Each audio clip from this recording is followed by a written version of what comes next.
and that is that communism equates to atheism. Are you? I did want to bring up one thing before we get there. Is that okay? Sure. Well, I do think a lot of these dictators are trying to create the world in their own idiosyncratic view. And this is what happens with these government-centered, government-centralized government. This was a huge debate going on between Alexander Hamilton and Thomas Jefferson and the Anti-Federalists. Thank God we got a Bill of Rights out of that. America built on virtue. This was one of the reasons Jefferson and the Anti-Federalists were so against the Federalists. They knew that this could happen.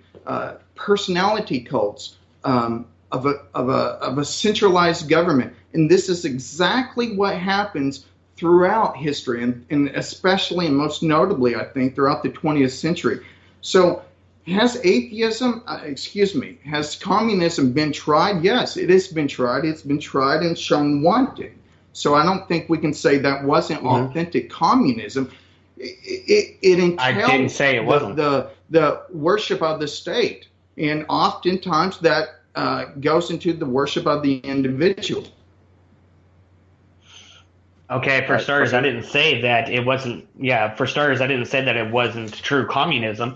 I'm saying that it's not true. You cannot say that these communistic states are atheistic if you have replaced the religion with that of government. Then you are worshiping the government, and you're putting the leader of said government as the god. So you cannot say that these are truly atheistic states. These are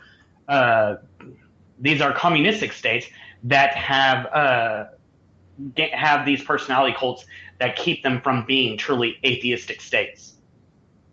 Wouldn't you say, though, if you're replacing I would God above with the God of the communist country, wouldn't you say that that's essentially atheism? You're basically saying that there's no higher power. Instead, there's the power that you should respect in the government.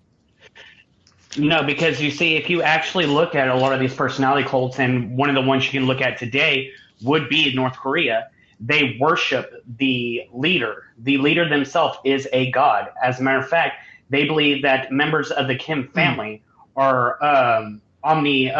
what is it? They call them, they think that they're omnibenevolent geniuses. That's what these cult personalities do, is they make the leader itself God. And to be atheistic, there has to be no gods. If you go off of the philosophical definition of atheist, which then goes to that there are no gods. And even if you go into the colloquial definition of lack of belief in God or gods, either way, there is no God, and to these people, the leader themselves is a god. Well, if you want to again go back to the distinction. Okay. I would just say that yes, it technically doesn't make them atheistic, but there is a historic tendency, and I think we, as historians, at least as a teacher of history, this is one thing I try to get across to my kids, my students, that we have to take ideas seriously. So one of Marx's ideas, which all these regimes in the 20th century took hold of, and Nietzsche and Dostoevsky certainly could see this, is that they are making the gods in their own, making government in their own image. And when you do that, when you start to worship an individual, and that idiosyncratic belief that the individual represents the state.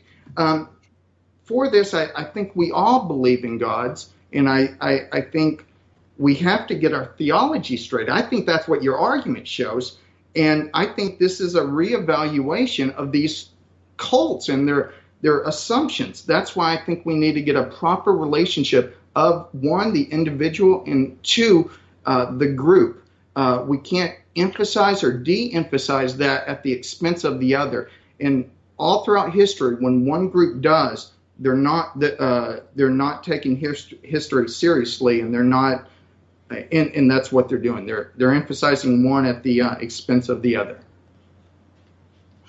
Well, the thing is, the individual that they are worshiping or whatever is the leader of the government. So that is not just them worshiping themselves. This is them worshiping a singular individual and making him a god. So again, this is not atheistic in any way, shape, or form.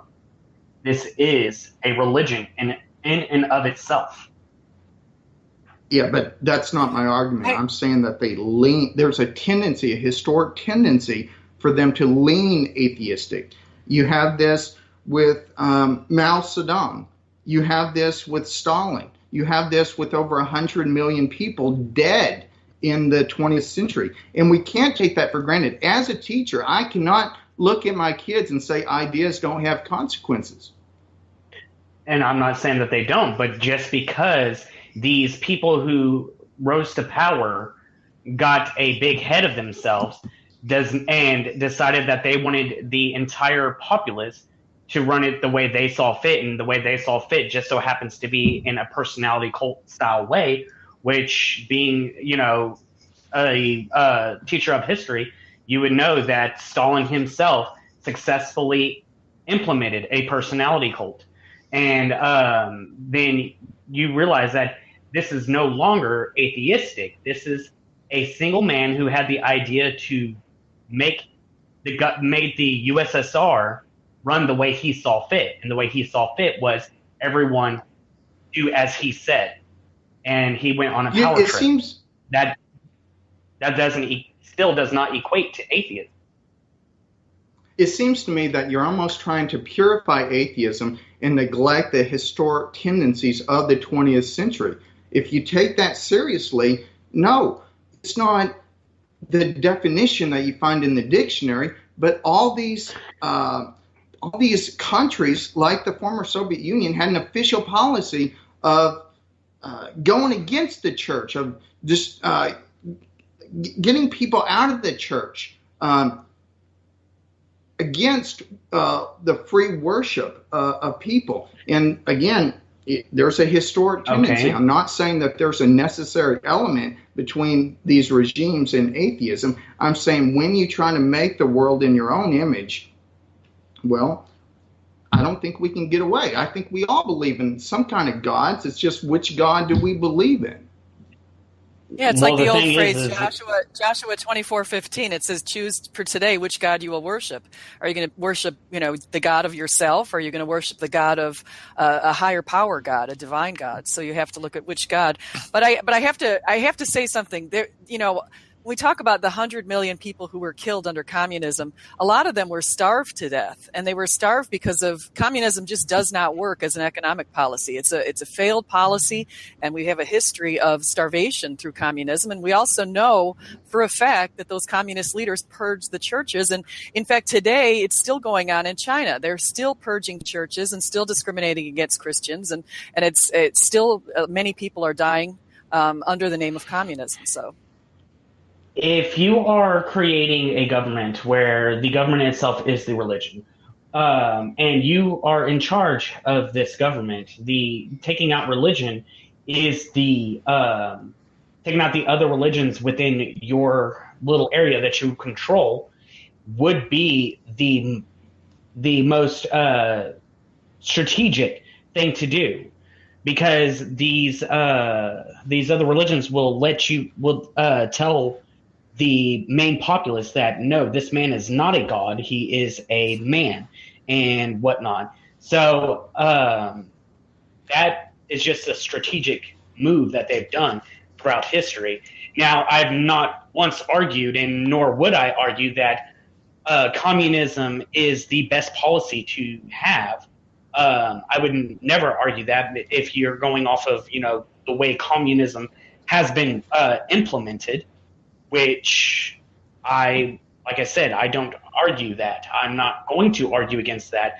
I'm right there with you. I don't think that we should do anything communistic like that. But like I said, the biggest crux of this is pretty much if communism equates to atheism, and I still have not seen any evidence that shows that this is the case. These are different Twitter, philosophical things. Joshua. Philosophical. I'm gonna try to steer us. Hold on 1 second, Joshua. I'm gonna try to steer us into where we have a little bit of a direction here. I believe this conversation was brought about by a Twitter conversation that you guys were having, correct? Yeah. Yes. And the basis of that Twitter conversation was the fact that, in a nutshell, it boils down to you believe that communism equates to atheism, correct?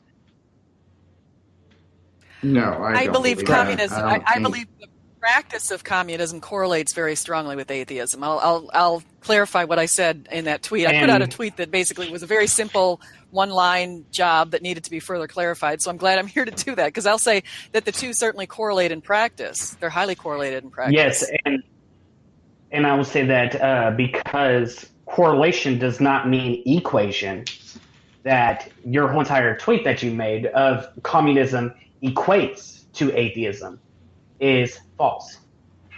Well, let me clarify that I also realize that there are atheist capitalists, and agnostic capitalists, and I'm looking at Steve right there. And Steve, basically, you're an example, right?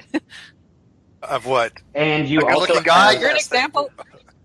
You're an example of a Republican atheist. I'm not agnostic. atheist. I'm sorry, a temporal I agnostic. am a fiscally conservative, social liberal. I like a lot about libertarian and temporal agnostic. Yeah, in a mouthful. You just call me Steve, though. That's fine. He's a kook. Yeah. I'm and we also have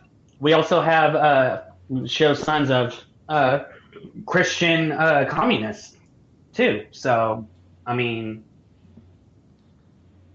what's the point? So what we need to do? Do you have an example of a Christian communist leader in practice? Christian communists who's come into power? You have that Catholic Venezuelan leader who was also communist. I forget his name. Steve, what was his name? His name was Chavez? Hugo Chavez? Are you talking about Hugo Chavez? Maybe. Hugo Chavez from Venezuela. He's dead. Yeah. But he was dead. a socialist. Now. There's arguments out there but that he was obviously he was a socialist, but there's also arguments whether he was a communist or not. I tend to think that he was both. That my reading has been that he's both, but he's definitely a socialist. I think everybody would agree on that. Yeah, he was a socialist, but he was definitely communistic too. He was. Yeah, I think so as well, but I've had some pushback on that. But I think that's kind of surprising because everything I've read, what he was also additionally a communist as well. Mm-hmm. Okay, all right. So help me understand then. I was under the impression that we were here to talk about communism equating to atheism, and so if that's not the case, if that's not what this is about, someone tell me the crux of why we are here. I think we are here to delineate the differences between Christianity, communism, atheism, and capitalism, as I understand it, and why one should accept one over the other. I was under the impression, because the tweet started with SJ saying that atheism equates to communism, and then she says, "Prove me wrong." And so I said, "Fine, then I will prove you wrong." And then that's what I was under the impression. So, okay, well, so then if it's not that, then I don't know either. Hold on, Frustrated Atheist. We had a really long conversation after that tweet, where I said I wanted to clarify my views. That we're all here, that all three of you are here for different reasons, okay? And I'm here for the beer.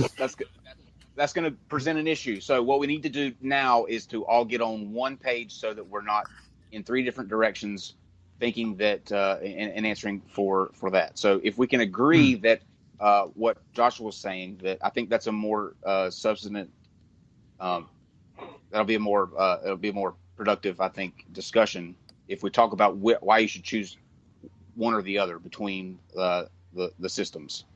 I think the topic may be more correct me if I'm wrong, because I've been reading these tweets. I've been following along, so I don't want to straw man. I don't want to misquote anybody. But I think, SJ, were you not arguing